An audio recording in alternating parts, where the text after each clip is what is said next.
반갑습니다. 4월 11일 토요일입니다. 오늘 복 있는 사람 영상 큐티에 참여해 주신 모든 분들 진심으로 환영하고 축복합니다. 오늘 하나님께서 우리에게 주시는 말씀은 출애굽기 2장 1절부터 10절까지의 말씀입니다. 제가 봉독해 드리겠습니다. 레위 가족 중 한 사람이 가서 레위 여자에게 장가들어 그 여자가 임신하여 아들을 낳으니 그가 잘생긴 것을 보고 석 달 동안 그를 숨겼으나 더 숨길 수 없게 되매 그를 위하여 갈대 상대를 가져다가 역청과 나무 진을 칠하고 아기를 거기 담아 나일 강과 갈대 사이에 두고 그의 누이가 어떻게 되는지를 알려고 멀리 있었더니 바로의 딸이 목욕하러 나일 강으로 내려오고 시녀들은 나일 강가를 거닐 때에 그가 갈대 사이에 상자를 보고 시녀를 보내어 가져다가 열고 그 아기를 보니 아기가 우는지라 그가 그를 불쌍히 여겨 이르되 이는 히브리 사람의 아기로다. 그의 누이가 바로의 딸에게 이르되 내가 가서 당신을 위하여 히브리 여인 중에서 유모를 불러다가 이 아기에게 젖을 먹이게 하리이까. 바로의 딸이 그에게 이르되 가라 하매 그 소녀가 가서 그 아기의 어머니를 불러오니 바로의 딸이 그에게 이르되 이 아기를 데려다가 나를 위하여 젖을 먹이라. 내가 그 삭슬 주리라. 여인이 아기를 데려다가 젖을 먹이더니 그 아기가 자라매 바로의 딸에게로 데려가니 그가 그의 아들이 되니라. 그가 그의 이름을 모세라 하여 이르되 이는 내가 그를 물에서 건져내었음이라 하였더라. 아멘. 오늘 이 말씀은 아마 대부분의 성도님이 아주 잘 알고 있는 말씀이라고 생각을 합니다. 이제 모세가 죽을 수밖에 없는 그런 입장이었지만 그의 부모님들이 이 아기를 반드시 살려야 되겠다. 그렇게 생각해서 그 아이를 숨겨 키우다가 더 이상 숨긴 채로 키울 수가 없어서 이제 그 아기를 갈대 상자에 넣어서 나일 강가에 띄고 보냈는데 그 아기를 바로의 공주가 보고 그 아기를 불쌍히 여기는 마음이 생겨서 자기 아들로 거두었는데 이 아이의 누이였던 미리암이 그 바로의 공주에게 유모를 소개시켜 주고 그 유모로 하여금 이제 모세에게 이 아이에게 젖을 먹이게 했는데 그 아이가 그 유모가 바로 모세의 어머니였다 뭐 그런 이야기 아니겠습니까? 저는 우선 이 말씀에서 이 아이를 키우는 어머니의 영향이 얼마나 큰가라는 것에 먼저 주목해 보고자 합니다.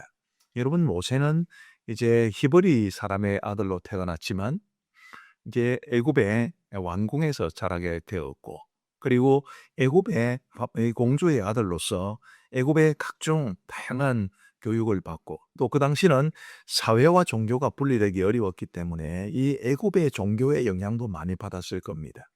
그럼에도 불구하고 그 모세가 히브리 사람 편에 서고 하나님께서 히브리 사람들을 애굽에서 건져내시는 도구로 사용되는 이 놀라운 일을 배우에는 바로 이 어머니의 양육이 있었습니다. 그저 아이를 낳았다고 해서 엄마가 되는 것, 그것은 뭐 아주 지극히 자연적인 것입니다마는 우리 믿음의 사람들은 거기서 한 걸음 더 나아가서 정말 아이들에게 좋은 엄마가 되고 그 아이들의 인생에 깊은 흔적을 남기는 그런 어머니가 되어야 되지 않겠습니까? 예, 그런 측면에서 오늘 이 본문을 바라보았으면 좋겠습니다. 먼저 좀 주목해 보자는 것은 2절 말씀해 보시면 그 여자가 임신하여 아들을 낳으니 그가 잘생긴 것을 보고 석 달 동안 그를 숨겼으나 이렇게 말씀하십니다. 이제 남자아이가 태어나면 죽여라라는 그런 명령이 떨어진 상황 가운데서 이 레위의 한 여인이 아들을 낳았는데 그 아들이 잘생긴 것을 보고 석 달 동안 그를 숨겼다. 이렇게 성경은 말해 줍니다. 잘생겼다. 여러분 저는 사실은 이제 신생아가 태어났을 때 이 아이가 너무 잘생겼다. 혹은 너무 예쁘다. 이런 것을 잘 모르겠습니다. 뭐 태어난 아이들은 정말 뭐 피덩이 같은 그런 모습이지 않습니까? 그런 신생아가 잘생기면 얼마나 잘생겼을까? 네, 이런 생각이 드는데 오늘 이 본문에서 이제 이 태어난 아이가 잘생겼다라고 말을 하는 것은 외모가 훌륭하다. 그런 의미는 아닙니다. 창세기 1장에 보면 창조의 하루가 지나갈 때마다 마치 후렴처럼 반복되는 말씀이 있지요. 하나님 보시기에 좋았더라. 여기에 잘생겼다라는 그 표현은 하나님 보시기에 좋았더라라는 표현에 사용된 바로 그 좋았다라는 말과 같은 단어입니다. 바꿔 말하면 이 아이가 잘생긴 것, 이것은 그냥 외모가 훌륭하다는 것을 말하는 것이 아니고 그 부모가 하나님의 시선으로 자신의 아이를 바라보았다라는 뜻입니다. 하나님의 시선, 하나님의 눈길, 하나님의 관점에서 자기 자녀를 바라보는 것. 그것이 우리가 그리스도인 부모로서 아이를 키우는 아주 중요한 출발이 된다고 믿습니다. 하나님의 관점으로 아이를 바라보면 세상 관점으로 아이를 키울 수가 있겠습니까? 하나님의 관점으로 내 아이를 보면 하나님의 관점으로 아이를 양육할 수 있겠지요. 우리 믿음을 가진 부모들이 이 세상에서 자녀를 양육하는 데 있어서 정말로 중요하게 생각해야 될 것이 바로 이 부분입니다. 내 자녀를 하나님의 눈으로 바라보고 하나님의 관점에서, 믿음이라는 관점에서 아이를 양육해야 된다는 것. 그것이 오늘 본문이 우리에게 말해주는 교훈입니다. 아쉽게도 믿음을 가진 수많은 사람들이 자녀가 하나님이 주신 선물이라는 것을 알면서도 그 자녀를 하나님의 관점으로 바라보지를 못하는 경우가 많습니다. 예를 하나 들어보겠습니다. 아이들은 말을 잘 안 듣는 경우가 많죠. 어릴수록. 또 이 아이가 내 아이가 이제 자라서 학교를 갔는데 다 공부를 잘하면 좋겠지만은 다 공부를 잘할 수는 없을 겁니다. 그래서 뭐 성적도 시원찮다. 그래서 아이가 조금 유달스럽기도 하고 또 성적도 시원찮다. 이런 그럴 때 부모가 자녀를 어떻게 바라보시나요? 늘 보면 안타깝고 답답하고 뭐 그렇게 보실 가능성이 많지 않겠습니까? 그런데 여러분, 그 자녀를 여러분에게 주신 하나님이 계시는데 그 자녀를 바라보는 관점이 과연 하나님을 얼마나 의식하는 관점일까? 왜 하나님께서 나에게 이 아이를 주셨을까? 이 아이를 통해서 하나님이 하실 일이 있지 않을까? 비록 지금은 말도 안 듣고 또 성적도 시원찮지만 하나님께서 이 아이를 통해서 뭔가 하신다는 일이 있지 않을까? 여러분, 그런 관점으로 우리의 자녀들을 바라보면 얼마나 좋겠습니까? 근데 그런 관점을 가지는 것에서 끝나서는 안 되죠. 이제 우리의 자녀들을 하나님이 기뻐하시는 관점에서 양육해야 되는 중요한 시점에 있습니다. 이 모세의 부모가 바로 그러했습니다. 히브리서 11장 23절에 보면 이런 말씀이 있습니다. 믿음으로 모세가 났을 때에 그 부모가 아름다운 아이임을 보고 석 달 동안 숨겨 왕의 명령을 무서워하지 아니하였으며, 모세의 부모는 왕의 명령을 무서워하지 않고 이 아이를 하나님 앞에서 믿음으로 양육하려고 했습니다. 우리가 이 땅을 살아가면서 자녀들을 양육할 때 세상의 눈길을 굉장히 의식을 많이 합니다. 공부 대표적인 거죠. 성적 대표적인 거죠.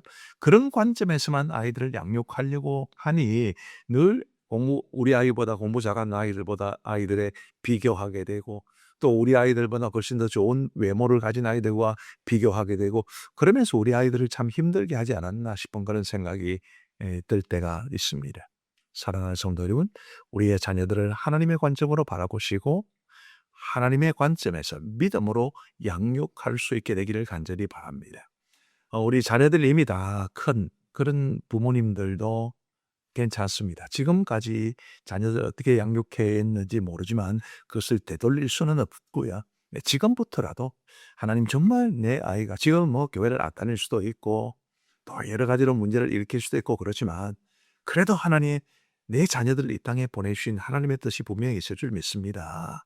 기도하시면 좋겠고 우리 자녀들을 믿음으로 양육하지 못한 것을 회개하시면서 동시에 지금부터라도 내가 내 자녀에게 어떤 선한 영향을 끼칠 수 있을까? 어떤 믿음의 영향을 끼칠 수 있을까를 고민하면서 여러분들의 자녀들의 삶에 치워지지 않는 신앙의 흔적을 남길 수 있는 그런 믿음의 부모로 살아갈 수 있게 되기를 간절히 바랍니다. 두 번째로 살펴볼 것은 이 모세의 부모가 특별히 이제 모세의 어머니가 이 아이를 자신의 아이를 이제 떠나보내는 그런 과정 속에서 큰 교훈을 발견할 수 있습니다. 우선 모세의 부모는 이 아이를 이제 갈대 상자에 넣어서 나인 강가에 띄워 보냈다고 했습니다. 여러분 그 갈대 상자는 운전을 할 수 있는 게 아니지요. 뭐 아이도 워낙 어린데다가 이 갈대 상자라는 것 자체가 어떻게 뭐 방향을 조절하고 그럴 수 없습니다. 그냥 하나님 손에 모든 것을 믿고 맡기듯이 갈대 상자에 넣어서 나일 강가에 띄워 보냈습니다. 이것은 우리가 우리의 자녀들을 양육할 때 정말 하나님 손에 맡겨야 된다라는 것을 강력하게 보여주는 증거가 아닐 수 없습니다. 우리의 자녀들 우리 뜻대로 안 되는 거 다 알지 않습니까? 아무리 부모가 우리 경상도 사람들 하는 말로 용을 써도 잘 안 되는 경우가 많아요. 하나님 손에 우리의 자녀를 맡깁니다. 내가 이 아이의 육신의 부모지만 내가 할 수 있는 게 너무 없습니다. 하나님 내 아이의 생애를 하나님 손에 맡깁니다. 이런 고백이 있게 되기를 간절히 바랍니다. 그러나 그것만 있는 것은 아니죠.